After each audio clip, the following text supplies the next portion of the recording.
उसका बहुत स्वागत है आपका न्यूज 18 मध्य प्रदेश छत्तीसगढ़ में और आप देख रहे हैं खबर असरदार। नमस्कार, खबर असरदार में बहुत स्वागत है आपका। सबसे पहले बुलेटिन में आपको बता दें, एलपीजी किल्लत की अफवाह के बीच भारत के लिए बेहद अच्छी खबर सामने आई है। स्ट्रेट ऑफ हॉर्मुज पार करके भारत का एलपीजी कैरियर शिवालिक गुजरात के मुंद्रा एयरपोर्ट पर आ चुका है।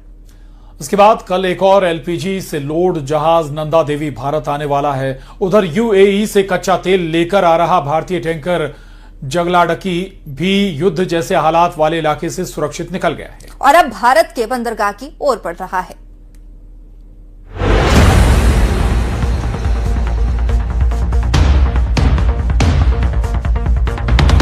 देश में तेल गैस की संकट की अफवाहों के बीच लगातार हॉर्मुज स्ट्रेट से तेल और गैस लेकर भारतीय जहाजों का लौटना जारी है। पहले मुंबई एयरपोर्ट पर तेल के टैंकर आए और अब गुजरात के कच्छ में मुंद्रा पोर्ट पर शिवालिक जहाज करीब 44,000 मीट्रिक टन एलपीजी लेकर पहुंच गया है। इजराइल, अमेरिका और ईरान के बीच चल रही जंग के बीच स्ट्रेट ऑफ हॉर्मुज से निकलकर जब भारत का शिवालिक जहाज मुंद्रा पोर्ट की तरफ बढ़ रहा था तो समंदर में इंडियन नेवी इसे स्कॉट कर रही थी। स्ट्रेट ऑफ हॉर्मुज से सुरक्षित निकला एलपीजी वाहक जहाज शिवालिक शाम करीब 5 बजे मुंद्रा पोर्ट पहुंचा। आज शिवालिक जहाज मुंद्रा एयरपोर्ट पर आया है। कल नंदा देवी जहाज कांडला पोर्ट पहुंचेगा। इन दोनों जहाजों में कुल मिलाकर 92,700 मीट्रिक टन एलपीजी है, जो देश में एलपीजी की आपूर्ति में काफी मददगार साबित होगा। उधर यूएई से कच्चा तेल लेकर आ रहा भारतीय टैंकर जगलाडकी युद्ध जैसे हालात वाले इलाके से सुरक्षित निकल गया है और अब भारत के बंदरगाह की ओर बढ़ रहा है।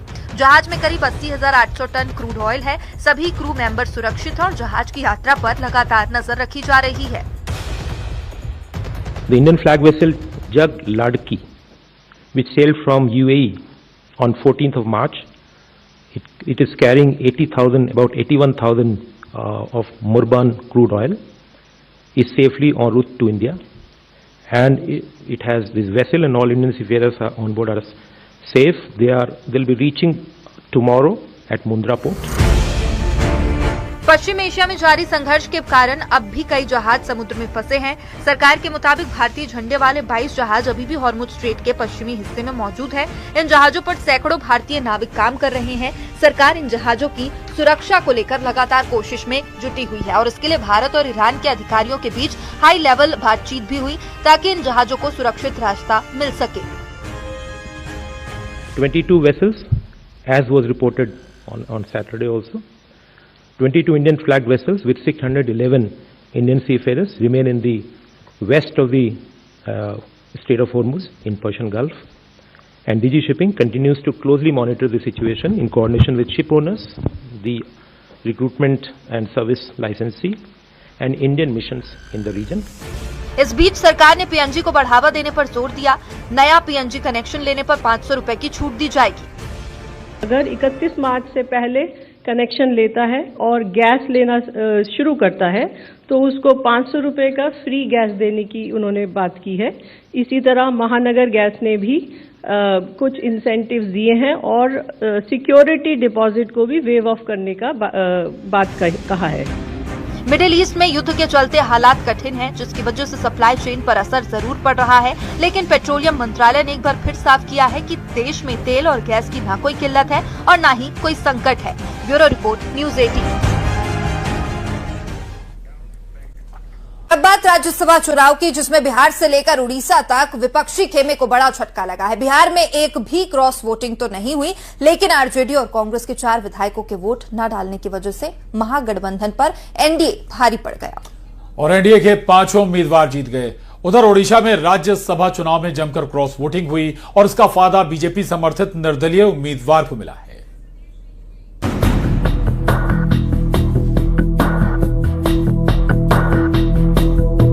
राज्यसभा चुनाव में विपक्ष को एक बार फिर बड़ा झटका लगा है। विपक्ष अपना कुनबा नहीं संभाल पाया और विपक्ष के उम्मीदवार को उनके ही विधायकों ने हरा दिया।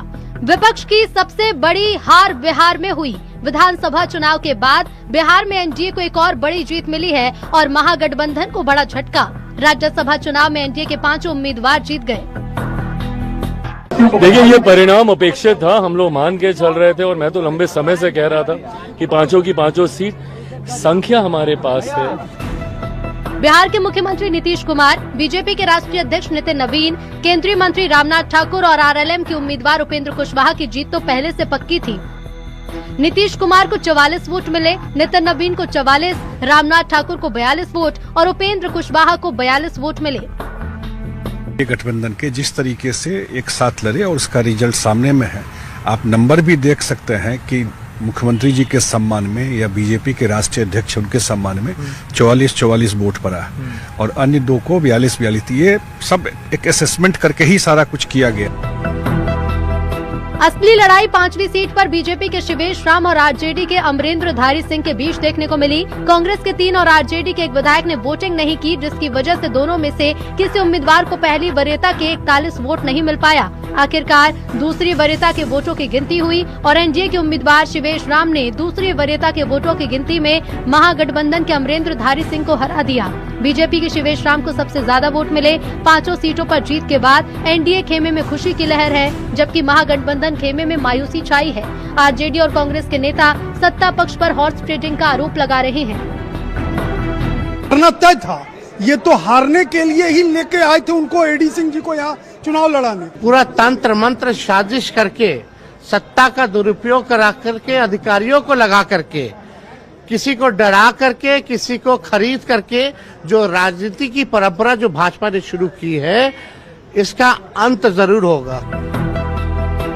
बिहार में राज्यसभा चुनाव के दौरान एक भी क्रॉस वोटिंग नहीं हुई, लेकिन आरजेडी और कांग्रेस के 4 विधायकों के वोट न डालने की वजह से वोटों के गणित में महागठबंधन पर एनडीए भारी पड़ गया।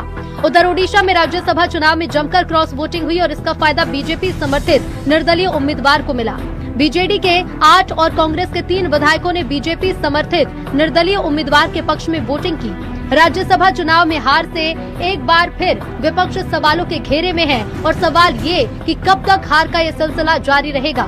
सवाल ये भी कि जब अपना घर नहीं संभल रहा तो बीजेपी जैसी मजबूत संगठन वाली पार्टी से लड़ाई कैसे लड़ेगा विपक्ष।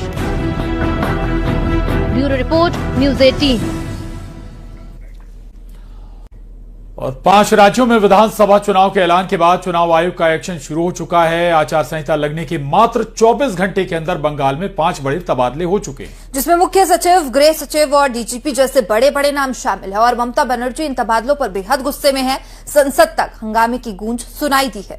चुनाव आयोग पर बीजेपी के इशारे पर काम करने का आरोप लगाया गया, तो वहीं बीजेपी इसे चुनाव से पहले हार के डर की बौखलाहट बता रही है। रिपोर्ट देखिए।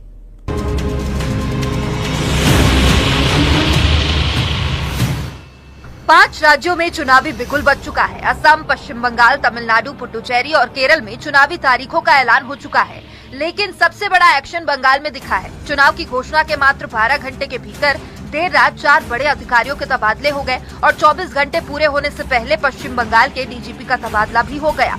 कुल मिलाकर बंगाल में नए मुख्य सचिव, नए गृह सचिव, नए डीजीपी, कोलकाता के नए पुलिस कमिश्नर और नए डीजी लॉ एंड ऑर्डर ने मोर्चा संभाल लिया है। टीएमसी और दूसरे विपक्षी दल इस पर सवाल उठा रहे हैं। They have all the power to do it. They can also say I'm wearing a blue shirt and not a white shirt. Bengal में अधिकारियों के तबादले की गूंज संसद में भी सुनाई दी।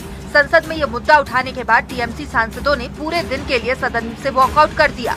भारतीय जनता पार्टी चुनाव से मिलकर के बंगाल में अधिकारियों को हटा रही होगी, लेकिन बंगाल की जनता आदरणीय ममता बनर्जी जी को अच्छे वोटों से ऐतिहासिक जीत दिलाने का काम करेगी। 4 राज्यों का और 1 यूनियन टेरिटरी का अनाउंस किया है, पर जो कार्रवाई हो रही है तबादले की वो सिर्फ वेस्ट बंगाल में हो रही है। उधर बीजेपी इसे सामान्य चुनावी प्रक्रिया बताते हुए विपक्ष पर पलटवार कर रही है और आरोपों को चुनाव से पहले ही हार का डर करार दे रही है। महाराष्ट्र में जब चुनाव हुए थे, महाराष्ट्र को नया डीजीपी दिया था और महाराष्ट्र को नए चीफ सेक्रेटरी भी दिए थे। महाराष्ट्र में होने के बाद हमने उसको स्वीकारा और हम चुनाव के सामने गए। चुनाव आयोग मेरे जैसा लोग रहे तो मैं ममता बनर्जी को ही अपदस्थ करके पावर विहीन अभी भर चुनाव करवा दूं, क्योंकि ये सत्ता के बगैर चुनाव जीत नहीं सकती। ये तो सप्लायर बन गई पूरे देश में, बांग्लादेशी मुसलमान, रोहिंग्या मुसलमानों को भेजने वाली। ऐसा नहीं है कि चुनाव आयोग का एक्शन सिर्फ पश्चिम बंगाल में ही देखने को मिला है। चुनाव आयोग ने असम के 5 जिलों में एसएसपी बदल दिए हैं। साथ ही तमिलनाडु में 4 आईपीएस अफसरों के तबादले किए गए हैं, लेकिन पश्चिम बंगाल में टॉप 4 अफसरों के तबादले ने विधानसभा चुनाव में विवाद, टकराव और सियासी तनाव की नई लकीरें खींच दी है। Bureau report, news 18।